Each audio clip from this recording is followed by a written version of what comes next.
नमस्कार साथियों, आज एक बहुत ही महत्वपूर्ण टॉपिक को लेकर फिर से मैं आप लोगों के सामने उपस्थित हूँ।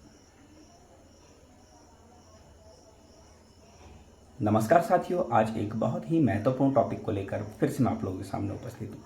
साथियों, आज का मेरा टॉपिक उत्तराखंड के अंदर मेडिकल कॉलेज के 1455 पदों पर जो डॉक्यूमेंट वेरिफिकेशन का काम चल रहा है, डिप्लोमा धारक फीमेल कैंडिडेट्स का डॉक्यूमेंट वेरिफिकेशन पूरा हो चुका है। डिग्री धारक फीमेल कैंडिडेट्स का डॉक्यूमेंट वेरिफिकेशन 30 जुलाई 2024 से शुरू हो चुका है।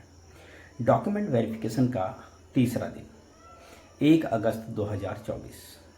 आखिर 1 अगस्त 2024 को कितने कैंडिडेट उपस्थित थे, कितने कैंडिडेट ऐसे थे जो अब्सेंट रहे, कितने कैंडिडेट ऐसे थे जो अदर स्टेट के थे, कितने कैंडिडेट ऐसे थे जिनका सिलेक्शन स्वास्थ्य विभाग के 1564 पदों पर हो चुका है, फिर भी वो यहाँ डॉक्यूमेंट वेरिफिकेशन के लिए आए, और कितने कैंडिडेट ऐसे जिनका सिलेक्शन स्वास्थ्य विभाग के 1564 पदों पर हुआ, उन्होंने ज्वाइन किया, ज्वाइन करने के बाद यहाँ पर भी उन्होंने आवेदन किया और यहाँ पर भी वो डॉक्यूमेंट वेरिफिकेशन के लिए पहुँचे। कितने लोग ऐसे थे जिनके फॉर्म रिजेक्ट हुए, इन सारी जानकारियों को लेकर मैं फिर से आप लोगों के सामने उपस्थित हूँ। साथियों, शुरू करते हैं। 1 अगस्त 2024 डिग्री धारक फीमेल कैंडिडेट्स लगभग सारे कैंडिडेट्स जो है डॉक्यूमेंट वेरिफिकेशन के लिए पहुँचे। साथियों, अब्सेंट कोई नहीं था, लेकिन कुछ कैंडिडेट डाउटफुल थे। डाउटफुल बोले तो कुछ इस तरह का डाउट था कि इन लोगों ने स्वास्थ्य विभाग के 1564 पदों पर भी आवेदन किया हुआ है। क्लियर नहीं, लेकिन डाउटफुल थे। बहुत सारे ऐसे कैंडिडेट भी थे जिन पर यह डाउट था कि ये बाहरी राज्य के हैं। लगातार जो हम मुद्दा उठाए हैं, लगातार जिस मुद्दे को हम जो है अपने चैनल पर मैं भी चला रहा हूँ, लगातार जिस मुद्दे पर आज पूरे उत्तराखंड में हल्ला मचा हुआ है, वो है बाहरी राज्यों के कैंडिडेट। साथियों, डॉक्यूमेंट वेरिफिकेशन में जो डिग्री धारक महिला कैंडिडेट्स का डॉक्यूमेंट वेरिफिकेशन था, उसमें तीसरे दिन भी कुछ लोगों के ऊपर डाउट रहा कि वो जो है बाहरी राज्य के हैं। लगातार ये मामले उठ रहे हैं और इन मामलों पर हमें बोलना चाहिए, ये बहुत ज़रूरी है। साथियों, बाहरी राज्यों का विरोध बहुत ज़रूरी है। इसी बीच में एक और खबर सामने आई कि जो सीनियर्स हैं वो सुप्रीम कोर्ट जा सकते हैं। तो मेरा मानना है वो सुप्रीम कोर्ट जाएं या इंटरनेशनल कोर्ट जाएं, कहीं भी जाएं, इससे कोई फ़र्क नहीं पड़ता। हमें समझना होगा कि इन चीज़ों से कोई फ़र्क नहीं पड़ेगा। मैं ये बात इसलिए कह रहा हूँ क्योंकि स्वास्थ्य मंत्री डॉक्टर धन सिंह रावत जी इसके लिए मना कर चुके हैं, और जब मंत्री जी मना कर चुके हैं कि वो आवेदन नहीं करेंगे, वन टाइम सेटलमेंट के तहत ये भर्ती है, तो वो लोग कहीं भी जाए उनको बेनिफिट नहीं मिलेगा। नहीं मिलेगा इसलिए कह रहा हूँ साथियों, क्योंकि हो सकता है उनको बेनिफिट मिलने की कुछ राह खुले, लेकिन मंत्री जी उनको ये बेनिफिट नहीं लेने देंगे। ये बहुत सीधे से शब्दों में मैं आपको कह रहा हूँ। मैं शुरू से एक ही बात को कह रहा था, भर्ती एक साथ होनी चाहिए। बाद में ये प्रॉब्लम्स होती है, बहुत सारे लोग मेरा विरोध भी करेंगे कि आप ऐसा क्यों कह रहे हो। ये बात मैंने तभी कह दी थी जब स्वास्थ्य विभाग के 1564 पदों पर कैबिनेट में प्रस्ताव पास हुआ था और मेडिकल कॉलेज के पदों को छोड़ दिया था। तब मैंने इस बात को कह दिया था। ये बात बता रहा हूँ मैं 2022 की।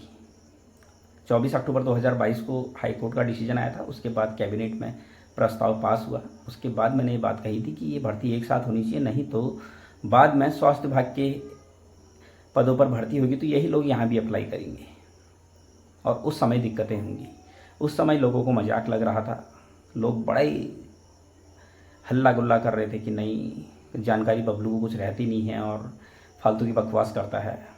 आज जब चीज़ें सामने आई, आज जब हाथों से सब कुछ निकल गया, तब लोगों को समझ में आ रहा है। आज भी नहीं समझ में आ रहा, आज भी लोगों को लग रहा नहीं ये गलत बोल रहा है। मैंने उसी समय कह दिया था कि ये लोग यहाँ आवेदन करेंगे, लेकिन तब लोगों ने मेरा मजाक बनाया था। तो साथियों, खैर छोड़िए, पुरानी बात हो गई। अब हमको क्या करना है, ये बहुत बड़ा सवाल है। कैसे हमें इन लोगों को रोकना है, ये बहुत बड़ा सवाल है। कैसे हम इन लोगों को इस भर्ती प्रक्रिया में न सिर्फ आने से बल्कि स्वास्थ्य विभाग से भी पैदल करें, ये बहुत ज़रूरी है। वन टाइम सेटलमेंट के तहत साथियों, सबसे पहले हमें समझना होगा वन टाइम सेटलमेंट की ये भर्ती है। तो हमको एक चीज़ पर फोकस करना है, इनकी लिस्ट बनानी है और इतने लोगों की लिस्ट मंत्री जी को देनी है कि ये लोग हैं जो आपके आदेशों की अवहेलना करके ज़बरदस्ती इस भर्ती में फिर भी एक अड़ियल स्वभाव के अड़ियल तरीके से जो है इस भर्ती प्रक्रिया में सम्मिलित होने की कोशिश कर रहे हैं, जबकि आप दिशा निर्देश दे चुके हैं, जबकि आप इनसे निवेदन कर चुके हैं कि आप इस भर्ती में आवेदन ना करें। उसके बाद भी ये मानने को तैयार नहीं है। तो मंत्री जी को हमें अवगत कराना होगा, पूरी लिस्ट उनको देनी होगी, ये बहुत ज़रूरी है साथियों। दूसरा साथियों, बाहरी राज्यों के जितने भी उम्मीदवार हैं उनका विरोध करना बहुत ज़रूरी हो गया है, बहुत बड़ी संख्या में है।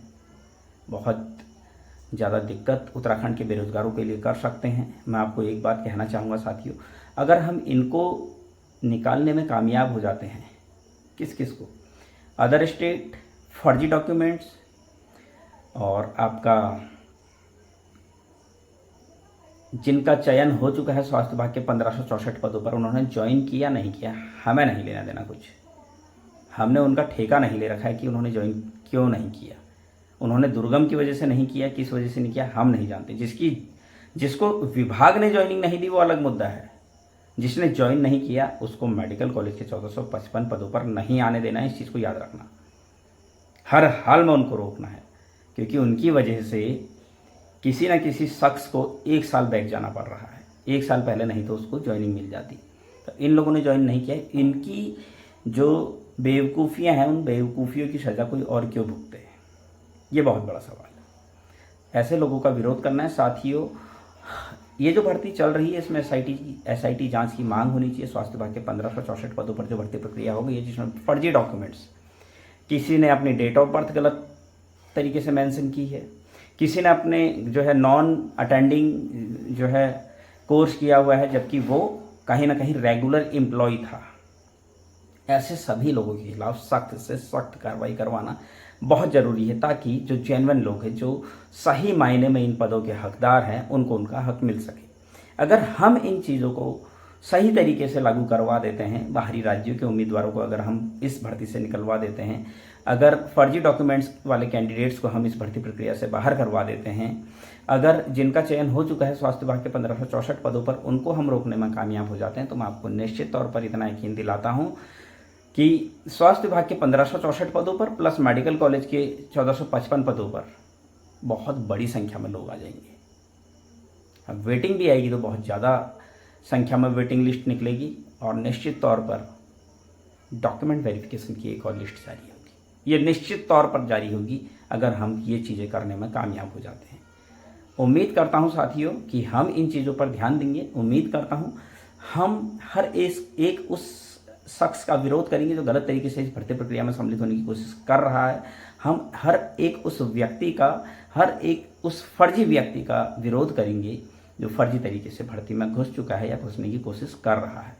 साथियों, किसी भी तरह की आपके पास कोई जानकारी है, कोई फर्जी व्यक्ति है, कोई गलत तरीके से इस भर्ती प्रक्रिया में सम्मिलित हो रहा है, तो उसकी जानकारी हमें दें। आपका नाम किसी को नहीं बताया जाएगा, आप बस जानकारी दीजिए। बाकी हमारा काम है कैसे हमने उसको इस भर्ती प्रक्रिया से बाहर करवाना है। उम्मीद करता हूं साथियों आपको आज की जानकारी पसंद आई होगी। आगे भी मैं इसी तरह की जानकारी आप लोगों के लिए लेकर आता रहूँगा। तब तक के लिए धन्यवाद।